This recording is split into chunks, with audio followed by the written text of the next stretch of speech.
My golden child brother tried to steal my wedding venue, then toasted me and said, "I'm sure my amazing brother doesn't have a problem with this." When I stood up for myself and said no, my mom called my vendor and tried to change everything in my name without telling me. That was 9 months ago. Today, my whole family is begging for forgiveness because I'm holding all the cards. I was at a family gathering with my fiancée when my sister-in-law announced her pregnancy. Everyone clapped and cheered. My mom cried. My dad poured drinks. It was one of those core memory kind of moments where everything is supposed to feel joyful and united. I really wanted to be happy for them. I tried. But then my brother Brandon stood up, gave me a smile that was just a little too tight, and said, "By the way, we saw pictures of your wedding venue. It looks amazing. We actually fell in love with it. And we were thinking, since we need to get married before the baby comes, we were hoping you and Violet could give us your venue." I laughed at first. I thought it was a joke. But then I looked at his face. Then I looked at my mom's. Then my dad's. And I felt the air shift. When I didn't answer right away, my mom jumped in with a little scoff and said, "Well, it's just a date. You and Violet can always push yours back a little. Brandon and Selma are on a tighter timeline." I didn't say anything. I was in shock. My fiancée squeezed my hand under the table. I think she was waiting for me to speak up,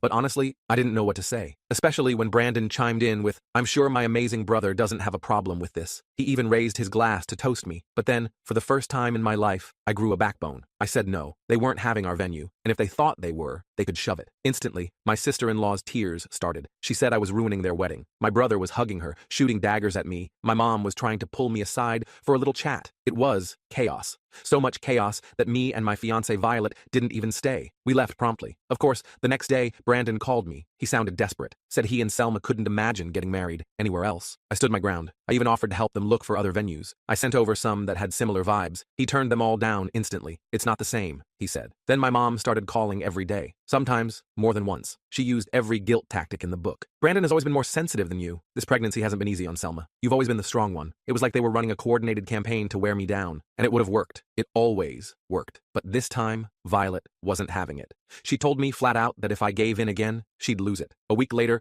my dad told me they had already told the extended family the wedding date was moving. He said it like it was a done deal. No apology. Just matter of fact. That night, Violet lost it. She found out Brandon and Selma hadn't even looked at other venues. They were just waiting for us to fold. She said, "They don't even think it's a question. They think it's already theirs." Before we could even do something, it got even worse. The venue coordinator called me, confused, because she got an email from Brandon pretending to be me. He was trying to get the reservation transferred. That's when I snapped. I called my mom and told her this had gone too far. She said I was being difficult. Then she suggested we just have a backyard wedding. "You two are already so established together," she said. "You don't need all the fuss." I didn't sleep that night. Neither did Violet. The final straw was the venue meeting. Violet and I had scheduled a final walkthrough with the coordinator. We showed up early, or so we thought. But when we got there, Brandon, Selma, and both my parents were already inside. They were with the coordinator talking about changing the layout and decor, like it was their wedding, like we didn't exist. When the coordinator saw me, she lit up and said, "Michael, so glad you're here. I was just telling them we couldn't make any changes without your approval since the reservation is still under your name." Everyone froze. Brandon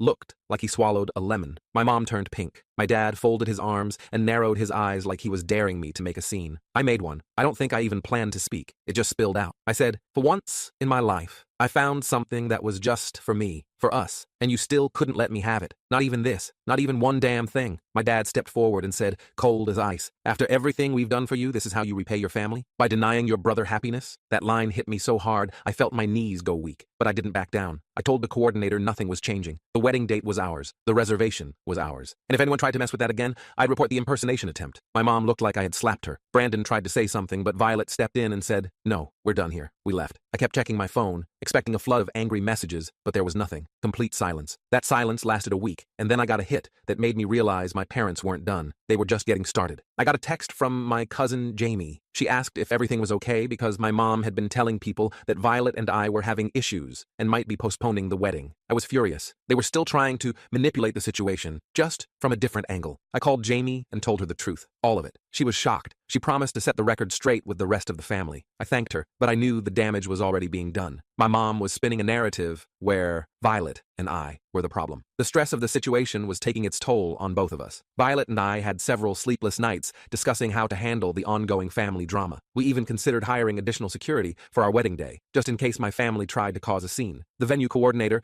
who had witnessed the confrontation, was incredibly supportive and offered to implement special check-in procedures for our guests to prevent any unwanted disruptions. Through all this turmoil, Violet remained my rock. She reminded me daily that standing up for ourselves wasn't selfish, it was necessary. This is about more than just a wedding, she would say during our late-night conversations. This is about setting boundaries that will affect our entire marriage. Her unwavering support gave me the strength I needed to maintain my position, even as the emotional weight of family estrangement grew heavier with each passing day. I didn't hear from my family for almost 3 weeks after the venue confrontation. The silence was deafening. I kept checking my phone, expecting something, anything from them, but there was nothing. I tried to focus on wedding preparations, but the family drama hung over everything like a dark cloud. Then, out of nowhere, my Aunt Debbie called. She's my mom's sister and has always been the family peacemaker. She wanted to meet for coffee to catch up. I was suspicious, but agreed to see her at this little cafe near my office. When I got there, Aunt Debbie was already waiting with 2 lattes. She gave me a hug that lasted a bit too long, and I immediately knew this wasn't just a casual catch-up. "Your mother is devastated," she said after we sat down. "She cries every night." I took a sip of my coffee to avoid responding right away. Classic guilt trip. I'd expected this. "Look, I love you all, but this situation is ridiculous," I told her. "They tried to steal our wedding venue. Brandon literally impersonated me in emails." Aunt Debbie sighed and stirred her coffee. I know, that was wrong, but your mother thinks you've chosen Violet over your family." I nearly choked on my drink. "This isn't about choosing sides. It's about basic respect." She nodded sympathetically, but I could tell she was on a mission. Before leaving, she slid an envelope across the table. "Your mother wanted me to give you this. Just read it, okay?" I stuffed the envelope in my pocket and didn't open it until I got home. Inside was a card with a handwritten note from my mom, saying how much she missed me and how our family needed to come together during this blessed time. She wrote that Brandon and Selma had found another venue, but it wasn't what they wanted. The note ended with a request for a family dinner that weekend to heal our wounds. I showed the note to Violet when she got home from work. She read it carefully, her expression growing more skeptical with each line. "They found another venue? That's convenient," she said. "I don't trust this at all." I didn't either, but part of me wanted to believe they were finally backing down. Maybe they realized they went too far? Violet gave me a look that said she wasn't buying it. "Just be careful. This feels like another manipulation tactic." Despite our reservations, I agreed to the dinner. Violet decided to come with me for moral support, which I appreciated more than she knew. The thought of facing my family alone made my stomach churn. The dinner was at my parents' house, just like always. When we arrived, my mom hugged me like nothing had happened. My dad gave me an awkward pat on the back. Brandon and Selma were already there, sitting on the couch looking subdued. The first hour was weirdly normal. Everyone avoided mentioning the venue situation. We talked about the weather,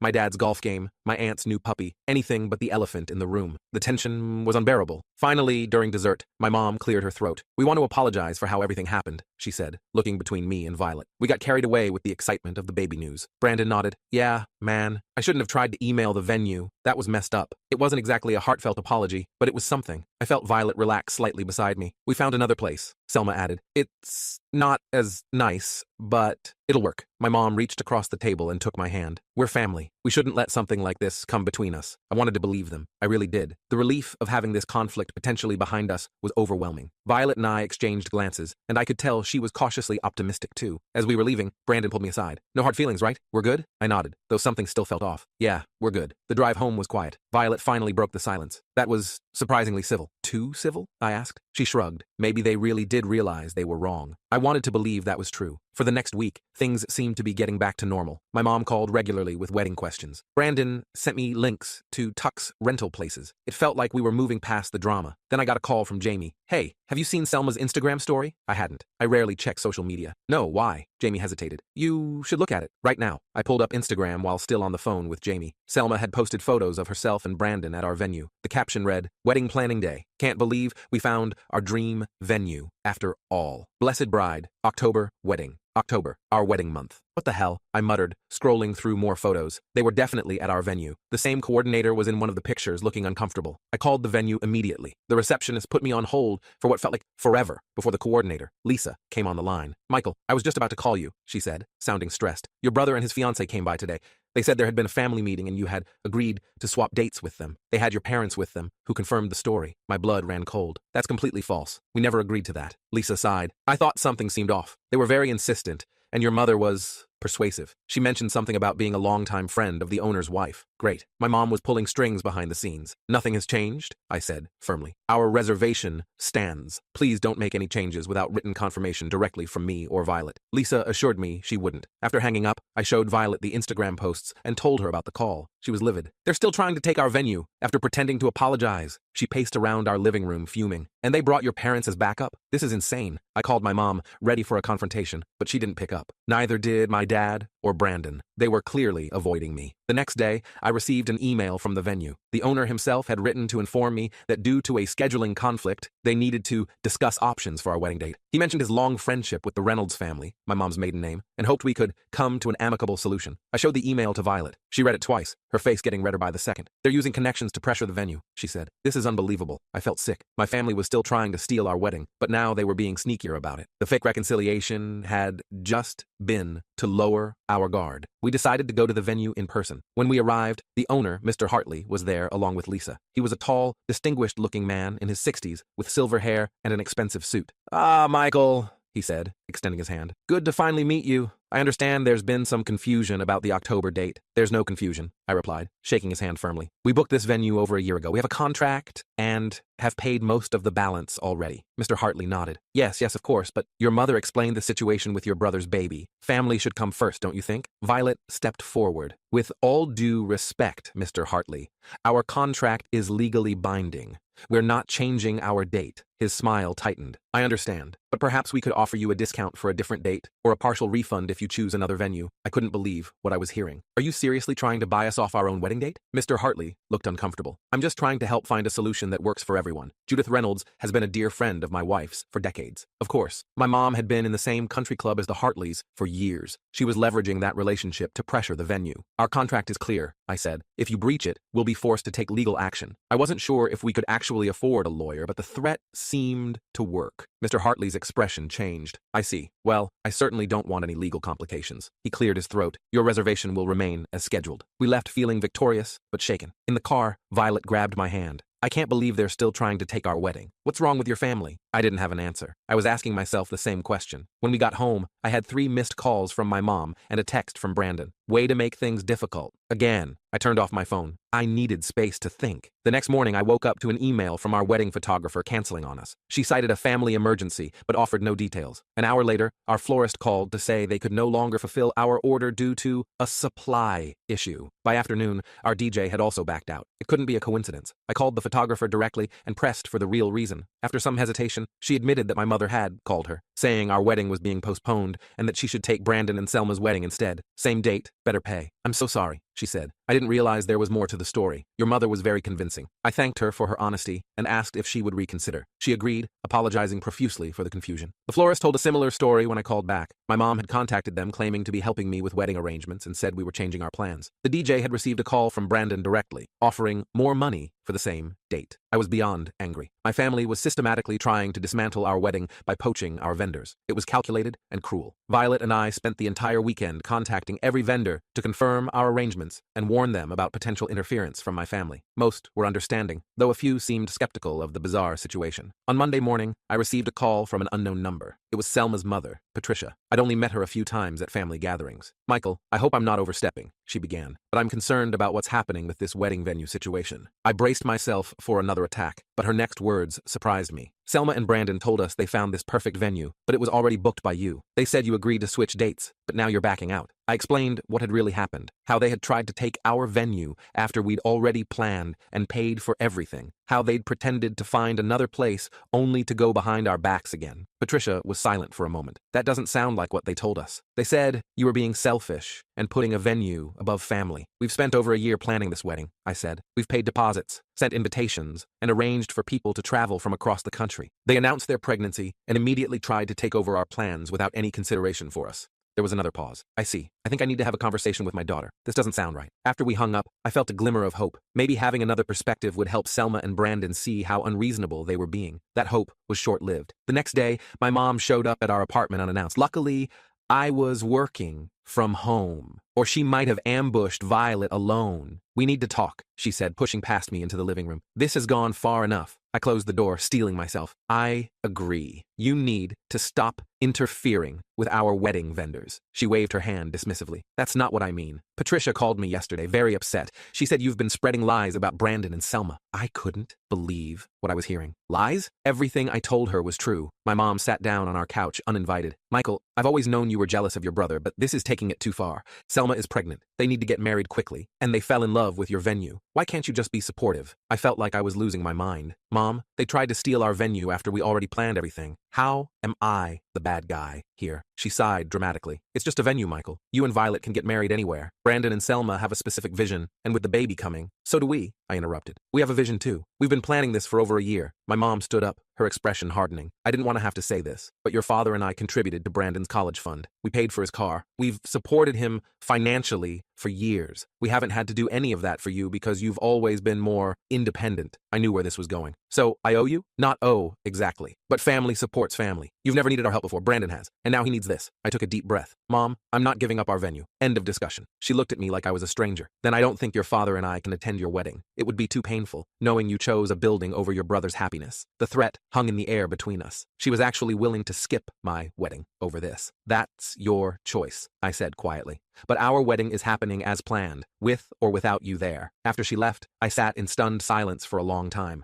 When Violet came home, I told her everything. She held me while I finally broke down. The weight of my family's manipulation and emotional blackmail was crushing. We're not giving in, she said firmly. If they choose not to come, that's on them, not us. I nodded, but the thought of getting married without my family there was devastating, even after everything they'd done. The next few weeks were tense. My parents stopped calling altogether. Brandon sent occasional guilt-tripping texts, which I ignored. We continued with our wedding planning, constantly checking with vendors to make sure nothing else had been tampered with. Then, about 6 weeks before the wedding, I got a call from Jamie. Have you seen the Facebook invitation? She asked. What invitation? Brandon and Selma just sent out digital invitations for their wedding. Michael, it's on your date, at your venue. My heart sank. That's impossible. The venue confirmed we still have the reservation. Well, they're telling everyone it's a done deal. The invitation says they're getting married at Lakeside Manor on October 12th. That's your date, right? It was. I thanked Jamie and immediately called the venue. Lisa answered, sounding frazzled.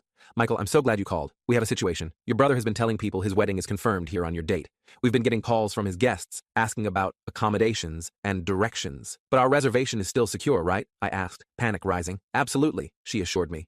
We've even implemented that password system you requested. No changes can be made without it. But we're concerned about what might happen if his guests show up on your wedding day. I was concerned too. What were Brandon and Selma thinking? Were they trying to create so much confusion that we'd give up? Or did they actually believe they could somehow take over our day? I called Brandon directly. To my surprise, he answered. Why are you sending out invitations for a wedding at our venue on our date? I demanded. He sighed, like I was being difficult. Look, man, it's happening. Mom and Dad talked to the Hartleys. It's all arranged. No, it's not, I said. I just spoke to the venue. Our reservation stands. For now, he replied cryptically. But things change. Selma's already ordered her dress. Our friends have booked flights. It's too late to go back now. I was speechless. They were creating a disaster on purpose. If both wedding parties showed up on the same day, it would be chaos. This is insane, I finally said. You're going to embarrass yourselves when your guests show up and there's already a wedding happening. Brandon laughed. We'll see about that. After hanging up, I called my parents. My dad answered, his voice cold. What do you want, Michael? Did you tell Brandon he could have our venue? Because he's telling people his wedding is happening there on our date. My dad cleared his throat. Son, sometimes in life, you have to make sacrifices for family. Your brother needs this more than you do. That's not how this works, I was shouting now. You can't just decide to give away something that isn't yours. The Hartleys understand the situation, he said calmly. They're old friends. They want to do what's best for everyone. I hung up before I said something I'd regret. This was beyond ridiculous. My family was living in some alternate reality where they could simply will things to go their way. Violet and I decided to visit the venue again to make absolutely sure our reservation was secure. Mr. Hartley was there, looking uncomfortable when he saw us. Michael, Violet, what can I do for you today? We need to confirm that our wedding is still happening here on October 12th, Violet said. We've heard some concerning rumors. Mr. Hartley shifted in his seat. Yes, well, about that. Your mother has been quite persistent. She's a dear friend of my wife's, as I mentioned. My stomach dropped. Has something changed? He hesitated. Not officially, no. Your contract is still valid. But I was hoping we could discuss a compromise. Perhaps a shared event? A shared event, Violet repeated incredulously. You want us to share our wedding day with them? Mr. Hartley spread his hands. The property is quite large. The ceremony could be held in different locations,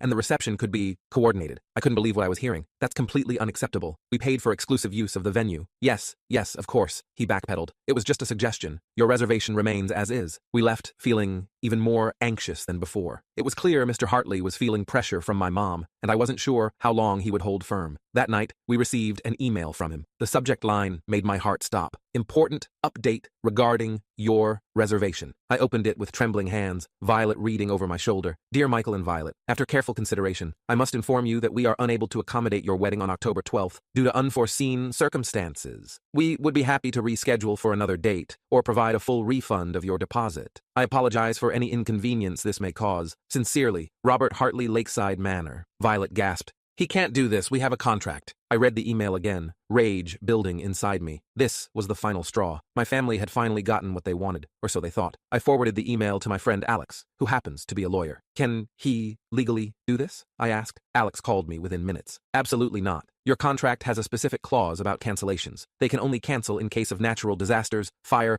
or other events that make the venue unusable. Unforeseen circumstances doesn't cut it, especially this close to the date. He offered to write a letter to Mr. Hartley reminding him of his legal obligations and the potential consequences of breaching our contract. I gratefully accepted. The next morning, Mr. Hartley received a strongly worded legal letter. By afternoon, he called me, sounding nervous. There seems to have been a misunderstanding, he said. Your reservation was never actually canceled in our system. That email was premature. Was my mother involved in this misunderstanding? I asked pointedly. He cleared his throat. I'd rather not discuss the details, but I want to assure you that your wedding will proceed as planned. We value your business and would never intentionally breach our contract. I didn't believe him for a second, but at least our venue was secure again. For now. That evening, my phone exploded with texts and calls from family members. Word had gotten out about the venue situation, and everyone had an opinion. Some supported us, but most sided with Brandon and Selma because of the baby. My cousin Robert called to tell me my mom was telling everyone I was trying to ruin Brandon's chance at a proper family by being stubborn about the venue. She's making you sound like the villain, he said. I thought you should know. I thanked him for the heads up. The narrative my family was spinning was frustrating, but not surprising. They'd always painted Brandon as the victim and me as the difficult one. The next day, I received a text from Selma. I hope you're happy. I've been crying for days because of you. The stress isn't good for the baby. I showed it to Violet, who rolled her eyes. The emotional manipulation is unreal. I didn't respond to Selma's text, but it bothered me more than I wanted to admit. Was I really causing harm to my future niece or nephew by standing my ground? The rational part of me knew this was just another guilt tactic, but it still hurt. With just a month to go before the wedding, things escalated further. My parents sent us a formal letter, an actual paper letter, not an email, stating they would not be attending our wedding. They cited their moral obligation to support Brandon and Selma during this difficult time as the reason. The letter also included a check for $5,000 with a note saying, "This should cover any deposits you lose by rescheduling. We hope you'll make the right choice." I tore up the check immediately. Violet hugged me as I processed this latest blow. "We'll have a beautiful wedding with or without them," she promised. I tried to stay positive, but the thought of getting married without my family there was painful. Despite everything they'd done, they were still my family. I'd always imagined my parents being there on my wedding day, my mom crying happy tears, Brandon standing by as my best man. Now none of that would happen, all because of a venue. 2 weeks before the wedding, I got a surprising call from Selma's mother, Patricia. "Michael, I need to talk to you about what's been happening." I braced myself for more guilt trips, but her tone was different this time. "I've been watching this situation unfold, and I have to say, I'm disturbed by how your family has handled this," she said. "Selma and Brandon told us one story, but as I've learned more details, I'm realizing they haven't been honest." I was shocked. "Thank you for saying that. It's been really difficult. I spoke with your venue coordinator yesterday," she continued. "She told me everything. How you booked the place over a year ago, how your brother tried to impersonate you, how your parents pressured the owner. It's not right." I felt a wave of relief. Finally, someone else could see what was happening. "I've talked to Selma," Patricia said. "I told her she and Brandon need to find another venue and stop this nonsense. She wasn't happy, but I think she's starting to realize how inappropriate this has all been." After we hung up, I sat in stunned silence. Was this nightmare finally coming to an end? The next day, I received a text from Brandon. We found another venue, for real this time. No apology, no acknowledgement of the chaos they'd caused. Just a brief statement and a link to a different wedding venue about an hour away from ours. I showed Violet the text. She looked skeptical. "Do you believe them?" "I don't know," I admitted. But Patricia seemed sincere when she said she was intervening. We decided to proceed cautiously. I called Lisa at our venue to make sure everything was still on track and to warn her about this latest development, just in case it was another trick. "Everything is confirmed for your day," she assured me, "and we've implemented additional security measures based on everything that's happened. No one will be able to make changes to your reservation, and we'll have staff checking guest lists at the entrance on the day." I thanked her for taking the situation seriously. With just days to go before the wedding, I was still anxious, but starting to feel like we might actually pull this off without further drama. Then, 3 days before our wedding, my mom showed up at our apartment again. This time, Violet was home with me. My mom looked tired, with dark circles under her eyes. "Can I come in?" she asked quietly. I hesitated, but stepped aside to let her enter. Violet stayed close to me, her expression guarded. My mom sat down on our couch, clutching her purse nervously. "Brandon and Selma found another venue. They're getting married in November." I nodded. "Brandon texted me. Patricia, she made them see reason," my mom admitted reluctantly. "She said they were being selfish and immature." I waited, not sure where this was going. "Your father and we've been thinking we don't want to miss your wedding." She looked up at me, her eyes watery. "We were wrong to pressure you about the venue. I got carried away trying to help Brandon like I always do. It wasn't exactly a full apology, but it was more than I'd expected." "What about the letter you sent?" Saying you wouldn't come? I asked. She looked down at her hands. We were angry and hurt, but we don't want to miss your wedding day. I glanced at Violet, who gave me a small nod. Despite everything, I wanted my parents there. You can come, I said finally, but things can't go back to how they were before. This whole situation showed me how little you respect my choices and my relationship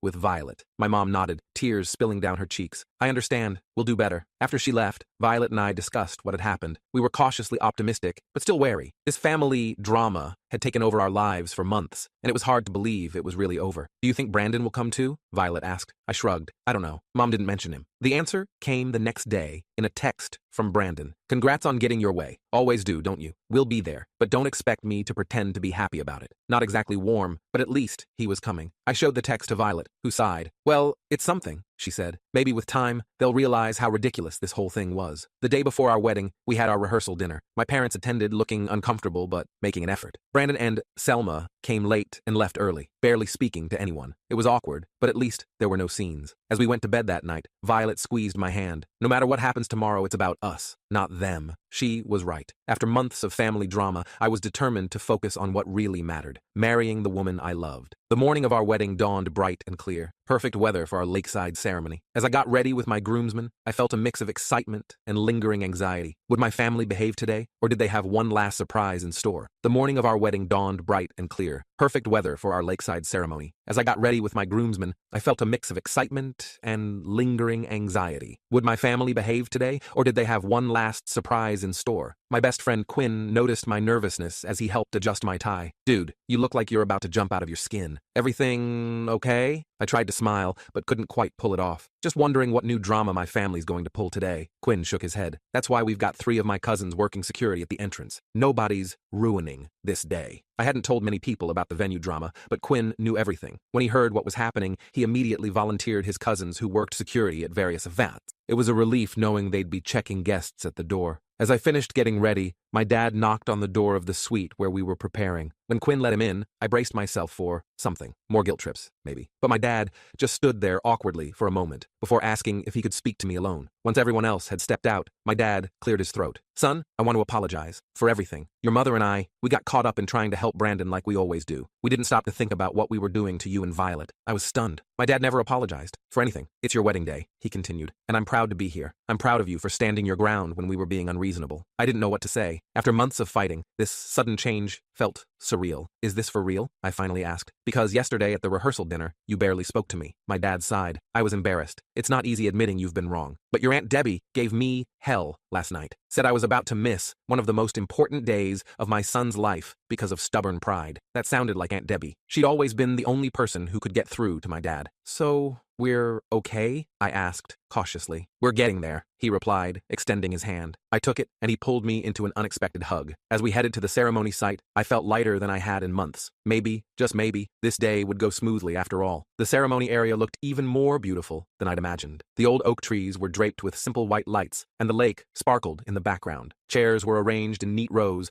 already filling with guests. I took my place at the front, Quinn beside me as my best man. I scanned the crowd, spotting my parents in the front row. My mom gave me a small wave. Brandon and Selma were nowhere to be seen, but I tried not to let that bother me. The important thing was that Violet and I were getting married in our venue, on our date. The music started, and everyone stood as Violet appeared at the end of the aisle. She looked absolutely stunning in her dress, and for a moment, all the family drama of the past months faded away. This was what mattered, this moment. As Violet reached me, she squeezed my hand and whispered, "We made it." The ceremony went perfectly. We said our vows, exchanged rings, and were pronounced husband and wife without a single hitch. As we walked back down the aisle together, I caught sight of Brandon and Selma slipping into seats at the very back. They'd made it after all, though they'd missed most of the ceremony. The cocktail hour was in full swing when Lisa, our venue coordinator, approached me with a concerned expression. "Michael, I need to speak with you privately." My heart sank. What now? Lisa led me and Violet to a quiet corner. "Your brother and his fiancée are telling guests that they're having their wedding reception here next month. They're showing people the boathouse and discussing their decorating plans." I couldn't believe it. Even today, they couldn't let us have our moment. "I'll handle it," I told Lisa. Violet squeezed my arm. "Want me to come with you?" she asked. I shook my head. "I've got this. You enjoy our guests. I'll be right back. I found Brandon and Selma by the boathouse,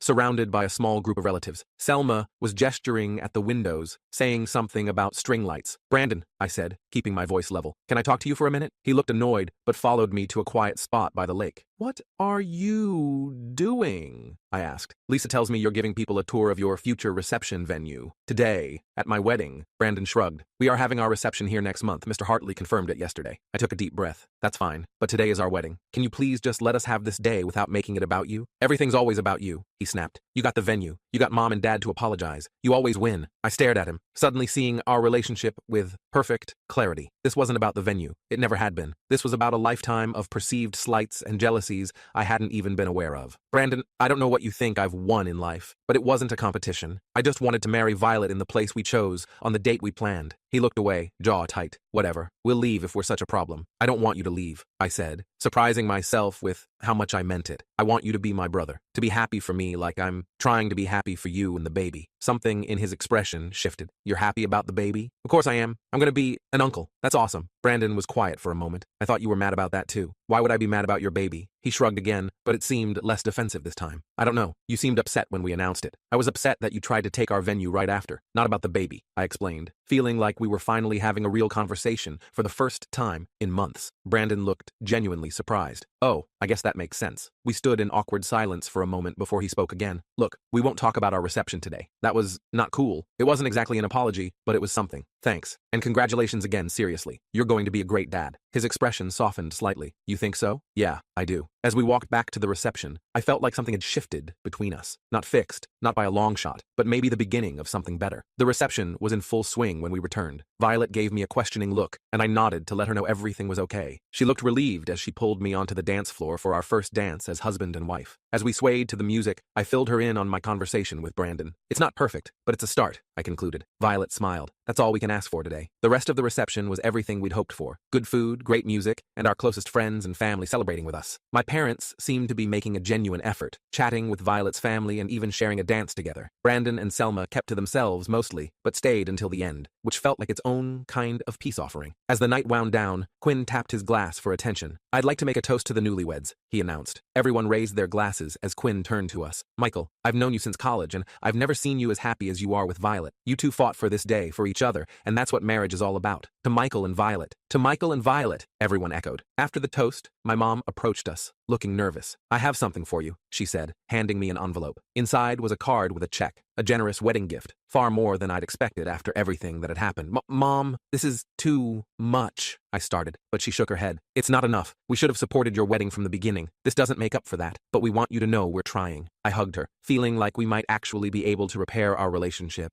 after all. As the reception ended and guests began to leave, Lisa approached us again. I have something to tell you, she said with a smile.